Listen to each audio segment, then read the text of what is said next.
অলপ আজি হায়দৰাবাদখন দেখাম আমি য'ত থাকোঁ। তো এতিয়া মই ওপৰলৈ উঠি আহিছোঁ, ওপৰলৈ উঠি আহিছোঁ, চাহৰ ওপৰত উঠি আহিছোঁ, মানে অলপ দেখুৱাম আৰু আমি য'ত থাকোঁ আমাৰ ৰুমটো একচুৱেলি এটা ঘৰৰ নিচিনা হয়, ঘৰত থাকোঁ মানে এইটোৱে হ'ল আমাৰ ৰুমটো, এইটো একদম ঘৰৰ নিচিনা। চাহৰ ওপৰত আছোঁ, চাহৰ ওপৰত আমাৰ এতিয়া চাহৰ ওপৰত উঠি চাহৰ ওপৰত উঠি আছোঁ। তো ৰুমবোৰ এনেকুৱাই প্ৰায় হায়দৰাবাদৰ ৰুমবোৰ চাই লওক, এইফালে দেখুৱাই দিছোঁ, এইবোৰ হায়দৰাবাদৰ ৰুম। ইয়াতো সেয়া ধান খেতি কৰে, চাই লওক ধান ওলাইছে আৰু এইবোৰ ধান খেতি কৰে, চাই লওক ইয়াতো ধান ওলাইছে আৰু অলপ চলপকৈ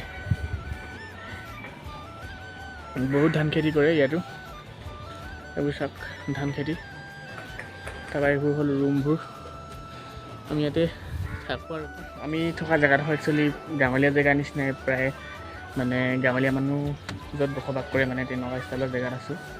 তো ইয়াত জেগাবোৰ প্ৰায় মানে টাউনীয়া গাঁৱলীয়া ক'বলৈ নাই, বহুত ডাঙৰ ডাঙৰ বিল্ডিং আছে, ইহঁতৰ মতে মানে গাঁৱলীয়া বুলি ক'ব লাগিব। এতিয়া আমি য'ত আছোঁ এতিয়া আমাৰ নিচিনা জেগাবোৰ হোৱাহেঁতেনতো বহুত এই টাউনত আছোঁ বুলি ক'লোহেঁতেন, কিন্তু এতিয়া আমি গাঁৱলীয়া জেগাত আছোঁ।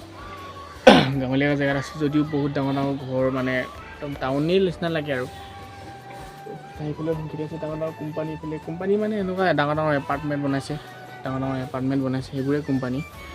তো এইফালেও পূৰা ঘৰ চৰ বনাই একদম ডাঙৰ ডাঙৰ এপাৰ্টমেণ্ট বনাই আছে।